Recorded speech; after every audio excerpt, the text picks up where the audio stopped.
حضرت مولا علی شیر خدا کی نماز کے بارے میں مختصر انداز میں، جب نماز کا وقت ہوتا حضرت علی کانپنا شروع کر دیتے، آپ کا چہرہ تبدیل ہو جاتا، رنگ بدل جاتا، پوچھا جاتا کیا جناب نماز کا وقت آ گیا؟ حضرت علی اپنے گھر والوں سے ایسی کنسنٹریشن کے ساتھ نماز پڑھتے، جب نماز کا وقت ہوتا گھر والوں میں کہتے تحدثوا انتم، باتیں کرو، میں نماز پڑھنے لگا ہوں، کیوں؟ فإنی لست اسمعکم، کیونکہ تمہاری باتیں مجھے سنائی نہیں دیتی، میں نے اللہ کے ساتھ لو لگا لی۔ کوفے کی مسجد میں نماز پڑھ رہے تھے، مولا کائنات دیوار گر گئی، لوگ سارے اکٹھے ہو گئے، پتہ نہیں کیا ہو گیا۔ تو حضرت مولا علی شیر خدا سکون سے سلام پھرا، فرمایا کیا ہوا؟ کہا جناب پوری کی پوری دیوار گر گئی، آپ کو پتہ نہیں چلا؟ کہا کہ توجہ کسی اور طرف چلیے، پھر نماز کیسی ہوتی ہے؟ حضرت مولا علی شیر خدا رضی اللہ تعالیٰ عنہ آپ کے اقوال، آپ کے افعال اور آپ کی سیرت کے چند پہلو آپ کے سامنے عرض کروں گا۔ اللہ تعالیٰ کی بارگاہ میں دعا ہے اللہ تعالیٰ سن سنا کے عمل کر کے آگے پہنچانے کی توفیق عطا فرمائے۔ اللہ تبارک و تعالیٰ قرآن پاک میں ارشاد فرماتا ہے کہ بے شک تمہارا مددگار اللہ بھی ہے، اللہ کا رسول بھی ہے، اور وہ ایمان والے جو نماز ادا کرتے ہیں اور زکوٰۃ دیتے ہیں اس حال میں کہ وہ رکوع کر رہے ہوں، وہ بھی مددگار ہے۔ عزیز سامعین محترم، علامہ علوسی رحمۃ اللہ علیہ اس کے بارے میں فرماتے ہیں، اس آیہ مبارکہ کی تفسیر میں کہتے ہیں کہ حضرت ابو ذر غفاری رضی اللہ عنہ سے مروی ہے، آپ کہتے ہیں کہ صلیت مع رسول اللہ صلی اللہ علیہ وسلم یوما صلاۃ الظہر، میں ایک دن کریم آقا علیہ الصلوۃ والسلام کے ساتھ میں نے ظہر کی نماز مسجد میں ادا کی، فسأل سائل فی المسجد، ایک سوالی نے مسجد میں سوال کیا، فلم یؤتہ احد، کسی بھی بندے نے اس کو خیرات نہ دی، کچھ نہ دیا، اس نے مانگا اللہ کے نام کے اوپر، کسی نے کچھ نہ دیا، تو سائل نے کیا کیا؟ فرفع السائل یدہ الی السماء، اس نے اس طرح آسمان کی طرف اپنے ہاتھ اٹھا لیے، وقال، اور اللہ کی بارگاہ میں عرض کرنے لگا، اللہم اشہد انی سألت مسجد رسول اللہ صلی اللہ علیہ وسلم فما آتانی احد شیئا، کہ یا اللہ گواہ رہنا میں نے رسول اللہ صلی اللہ علیہ وسلم کی مسجد میں سوال کیا اور مجھے کسی نے کچھ نہیں دیا، یا اللہ تو گواہ رہنا۔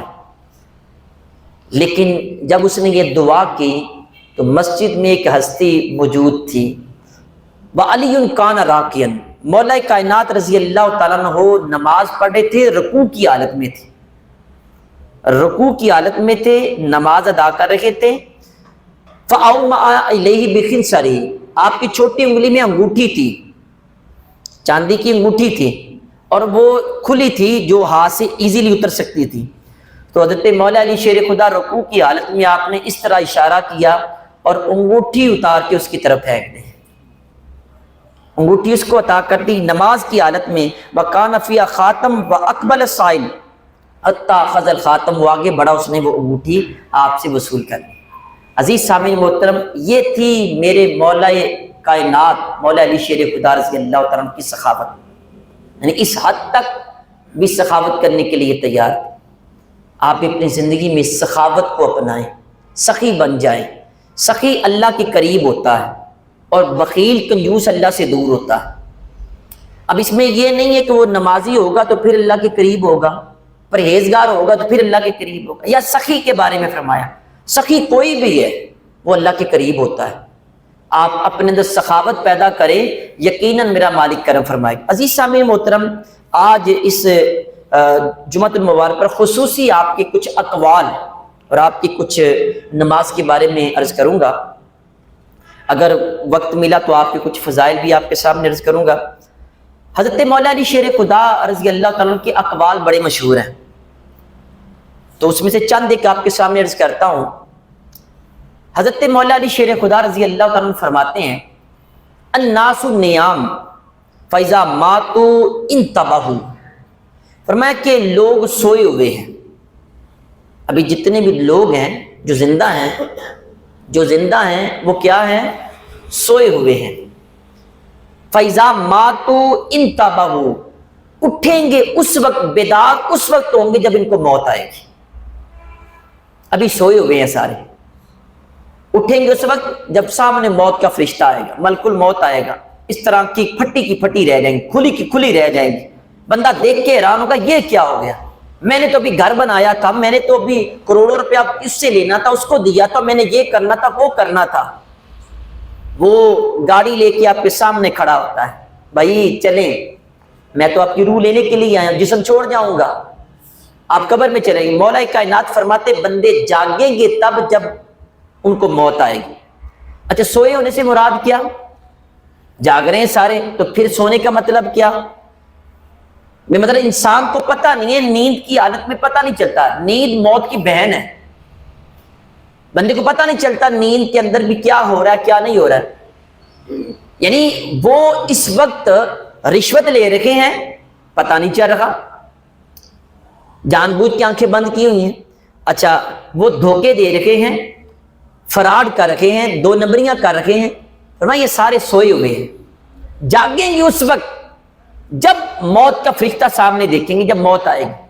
اس لیے ابھی وقت ہے میرے مولا کائنات کے اس قول پہ عمل کرو، جاگ جاؤ، اٹھو، بیدار ہو جاؤ، سوئے رہنے سے دنیا گزر جائے گی، اس لیے بیدار ہونے سے پہلے بیدار ہو جاؤ، اپنے مالک کو راضی کر لو۔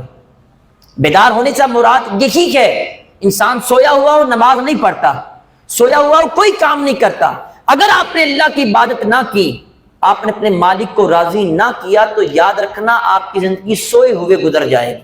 اٹھیں گے اس وقت جب موت آپ کو آئے گی۔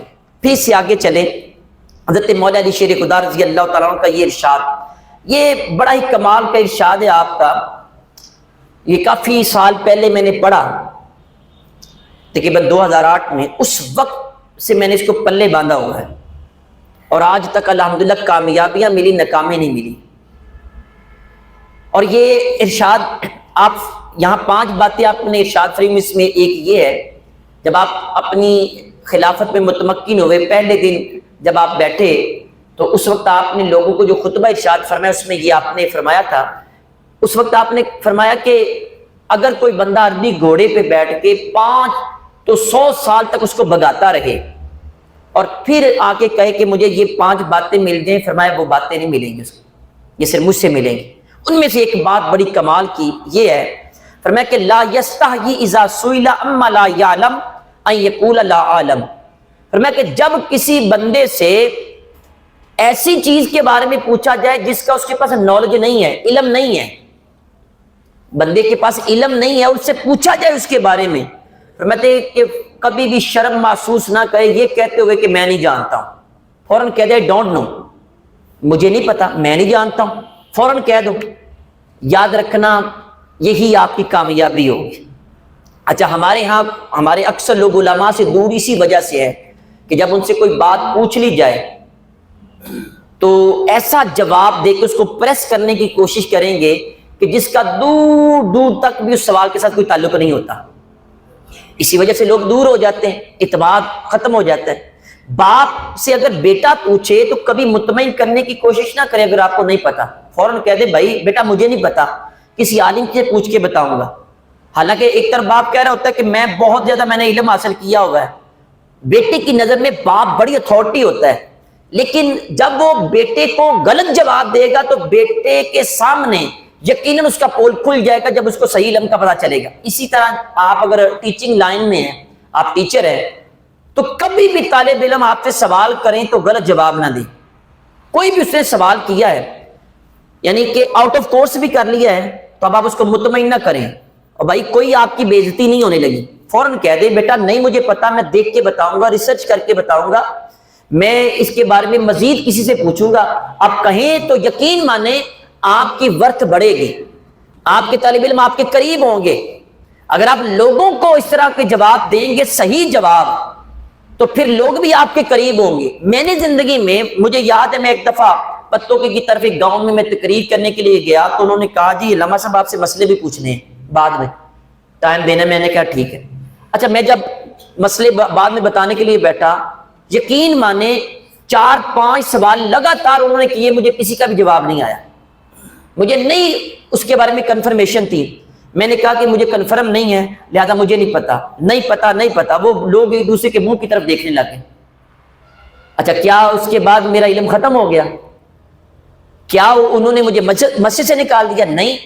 پھر اس کے بعد تقریباً پونا گھنٹہ وہ مجھ سے سوال کرتے رہے کہ میں ان کو جواب دیتا رہا، لیکن میں نے غلط جواب نہیں دیا کیونکہ میں نے اس ارشاد کو پلے باندھا ہوا تھا.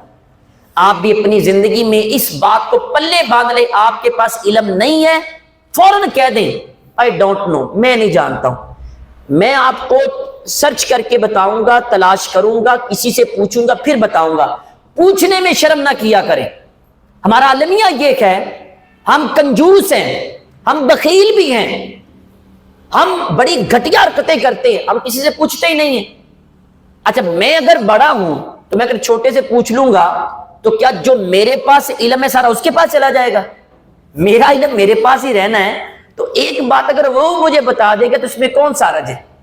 اس لیے حضرت مولا علی شیر خدا فرماتے کبھی بھی شرم محسوس نہ کرو. لا عالم I don't know کہنے میں کبھی بھی شرم محسوس نہ کرو. فوراً دھڑلے کے ساتھ کہا کرو مجھے نہیں پتا ہے.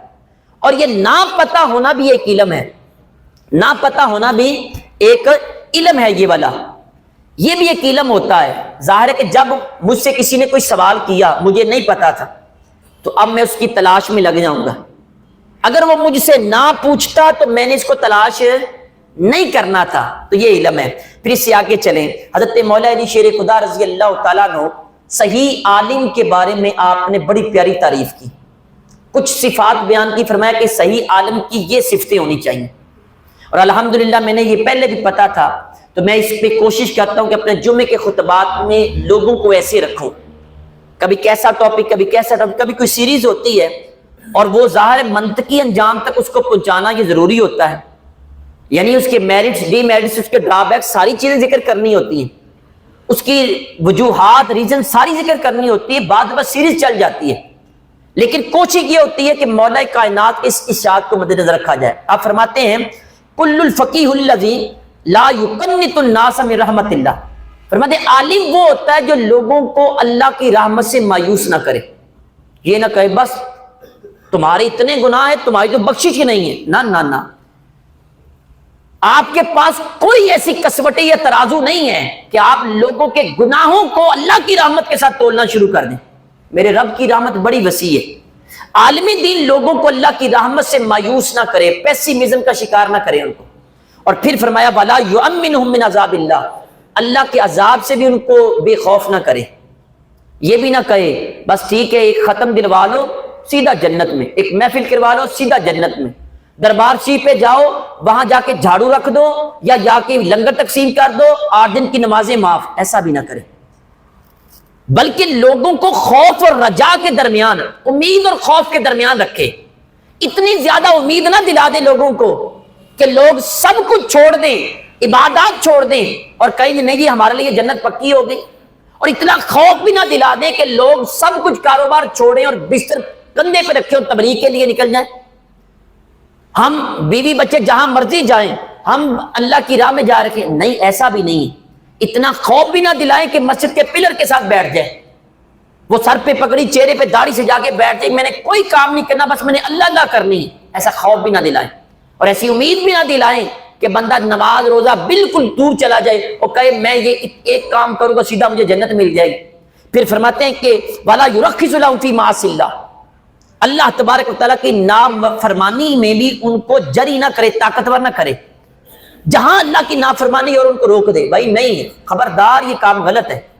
اور فرمایا کہ وَلَا يَدْعُ الْقُرْآنَ رَغْبَةً عَنْهُ إِلَىٰ غَيْرِهِ، اور فرماتے کہ چوتھی بات یہ عالم میں ہونی چاہیے کہ قرآن پاک کے علاوہ کسی اور کتاب کی طرف نہ توجہ کرے.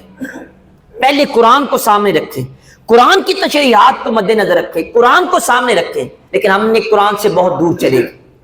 میں آپ سے عرض کروں ہم قرآن نہیں پڑھتے ہیں. یہاں قبلہ حافظ صاحب مجھے بتا رہے تھے کہ یہ تھانے کے ساتھ ہماری مسجد کئی دفعہ یہاں لوگ آتے ہیں، حضرت صاحب مسجد کھول دیں، کیا کرنا ہے؟ قرآن چکنا ہے، سارا فیصلہ ہے قرآن چکنا ہے. اور بھائی قرآن اس لیے آیا تھا؟ کیا قرآن عدالتوں کے فیصلے کے لیے آیا ہے؟ آپ بتا دیں مجھے.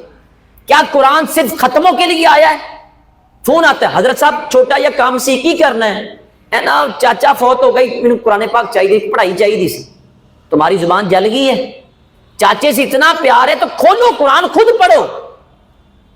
خود پڑھو نا خود کیوں نہیں پڑھ سکتے ابا فوت ہو گیا ہے تو خود قرآن پڑھو اس کی قبر پہ جاؤ کئی میں نے لوگوں کو ایسے بھی دیکھا ہے قاری صاحب کو کہتے ہیں جناب مہینے کا 5000 لے جانا تو روزانہ بچوں جا کے قرآن پاک پڑھنا ہے واہ بھی واہ کیسا کمال کر دیا تم نے قرآن کو ایسے سمجھ لیا ہاں باپ سے محبت ہے باپ نے حج نہیں کیا پہلے اپنا حج کرو پھر باپ کے نام کا حج کرو حج بدر اس کو کہتے ہیں کریں باپ کے نام کے وہ نفل پڑھا کرو والدہ فوت ہوگی اس کے نام کے نفل پڑھا کرو یہ اصل محبت ہوتی ہے اور تم نے جنت بھی پیسوں سے خریدنا شروع کر دی تو قرآن پاک کو اہمیت دی جائے قرآن پاک کو چھوڑا نہ جائے یہ میرے مولا کائنات کے ارشاد ہے پھر اس سے آگے چلیں بڑا ہی کمال کے ارشاد فرماتے کہ لا تنظر الی من قال وانظر الی ما قال فرماتے کہ جو شخص کوئی بات کہہ رکھا ہے اس کو نہ دیکھے کہ وہ کون ہے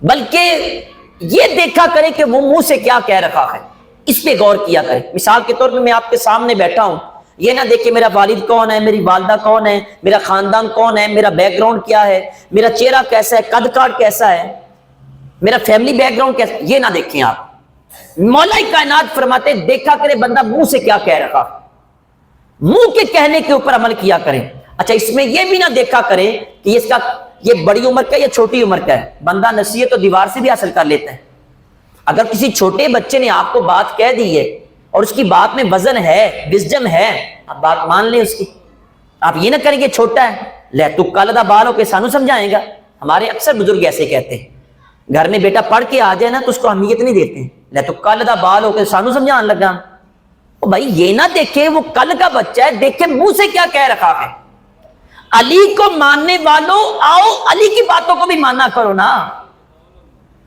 مولا کائنات فرماتے ہیں کہ یہ نہ دیکھا کرو کہ کہنے والا کون ہے یہ دیکھا کرو منہ سے کیا کہہ رکھا ہے پھر اس سے آگے چلو حضرت مولا علی شیر خدا رضی اللہ تعالیٰ کا ایک ارشاد اور عرض کرتا ہوں فرماتے ہیں کہ اذا قدرت علی ضدک فاجعل العفو شکرا لقدرت علی فرماتے کہ جب اللہ تعالیٰ تمہیں تمہارے دشمن کے اوپر غلبہ دے دے غالب کر دے تمہیں یعنی دشمن تمہارے قدموں میں آ جائے تو پھر فرمایا کہ فاجعل العفو اس کو معاف کر دو معافی دے دو معاف کیوں کرنا ہے معافی دینے کی وجہ کیا ہے وجہ بڑی کمال کی مثلا آپ کی بھائی کے ساتھ لڑائی ہوئی ہے کسی رشتہ دار کے ساتھ لڑائی ہوئی ہے بارڈر پار کسی کافر کے ساتھ لڑائی ہوئی ہے جب وہ خود معذرت کرتے ہوئے آپ کے پاس آ جائیں فرماتے اس کو معاف کر دو معاف کرنے کی وجہ ذرا سننے کے تو مزہ آ جائے فرماتے شکرن لقدرت علیہ اس بات پر شکر ادا کرتے ہوئے اللہ نے تمہارے دشمن کو تمہارے قدموں میں لا کے کھڑا کر دیا ہے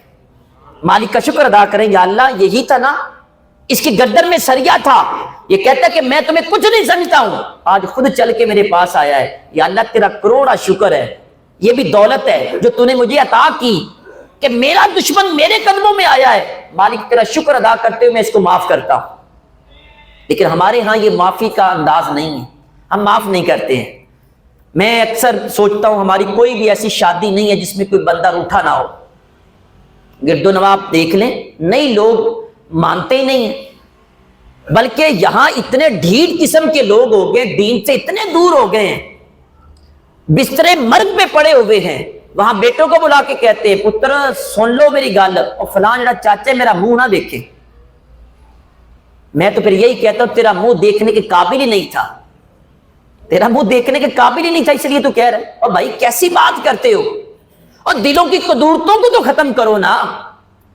وہ آ کے بندہ بسترے مرگ پہ پڑا ہے دوسرا بندہ پاؤں میں پگڑی رکھ رہا ہے بھائی مجھے معاف کر دو نہیں میں تینوں معاف نہیں کر مرنو مر جان تو پھر کیا کما لیا ہے کون سا تم نے محل تیار کر لیا ہے آئیں اگر کوئی آپ کے پاس معافی مانگتا ہوا آئے اللہ کا شکر ادا کریں اس کو معاف کر دیں اللہ تعالیٰ نے تمہیں غلبہ دیا ہے پھر عزیز سامعین محترم اس سے آگے چلیں حضرت مولا علی شیر خدا رضی اللہ تعالیٰ عنہ آپ فرماتے ہیں کہتے ہیں کہ من الفراغی تکون صبوہ یہ بالخصوص نوجوان حضرات اس کو غور سے سنیں فرماتے ہیں کہ فارغ رہنا یہ حماقت اور بے وقوفی ہے.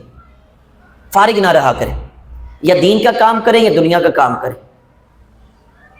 اور میرے والد صاحب فرمایا کرتے ویلا ذہن شیطان دا. فری رہنا یہ شیطان کے چنگل میں بندہ پھنس جاتا ہے.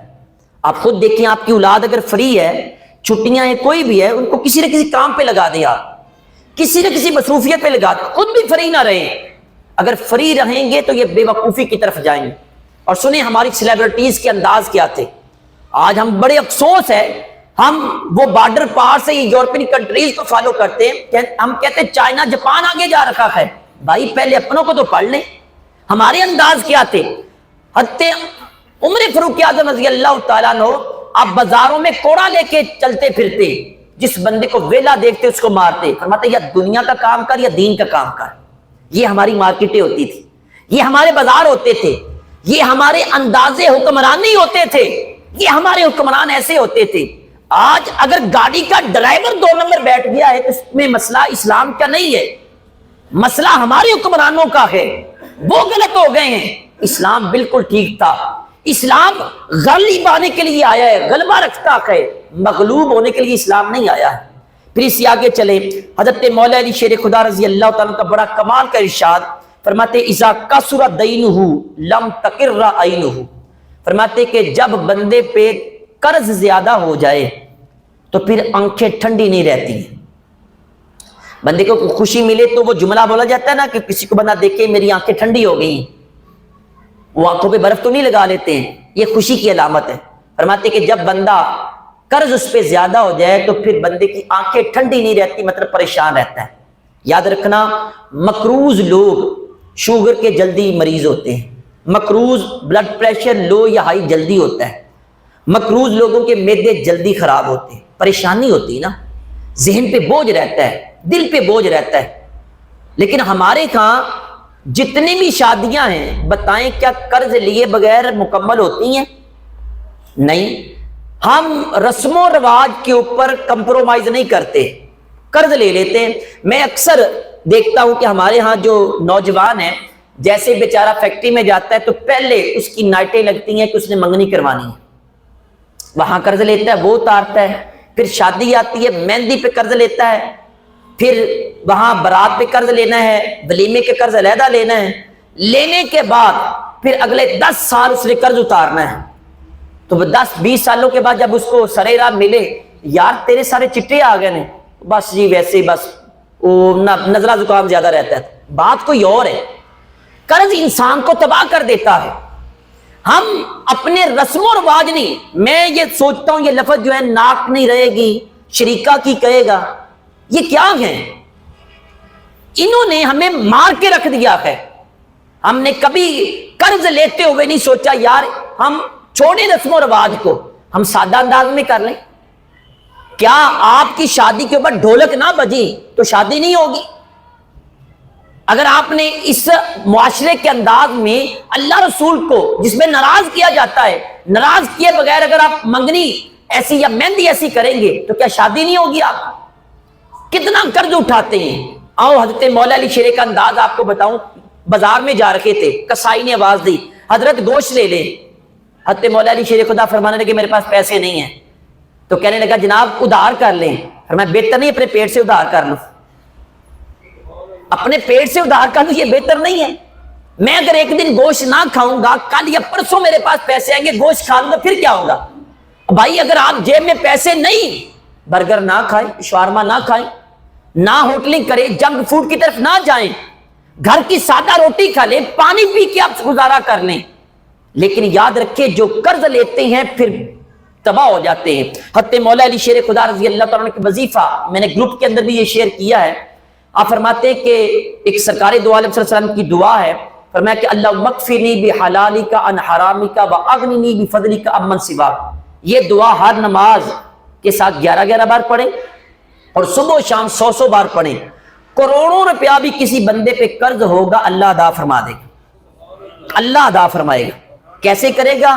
ہماری سوچ وہاں پہ نہیں جا سکتی، یہ اللہ نے کرم فرمانا ہے. آئیں آپ کریں یہ والے وظیفے. پھر حضرت مولا علی شیر خدا نے ایک بہت بڑی پیاری بات ارشاد فرمائی.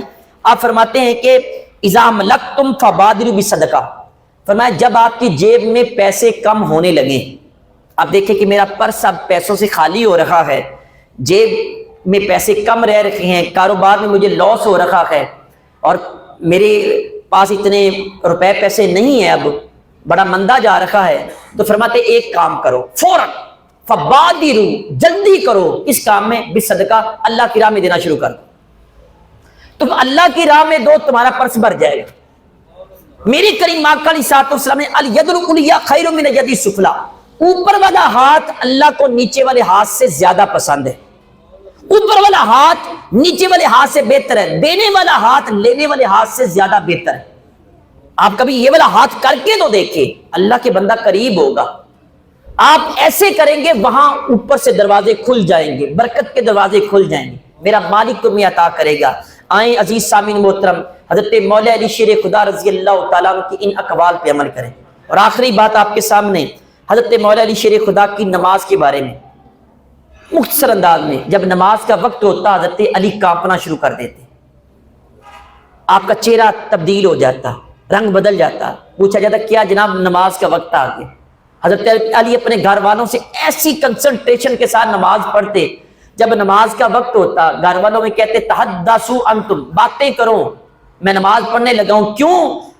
فإنی لست اسمعکم، کیونکہ تمہاری باتیں مجھے سنائی نہیں دیتی، میں نے اللہ کے ساتھ لو لگا لی۔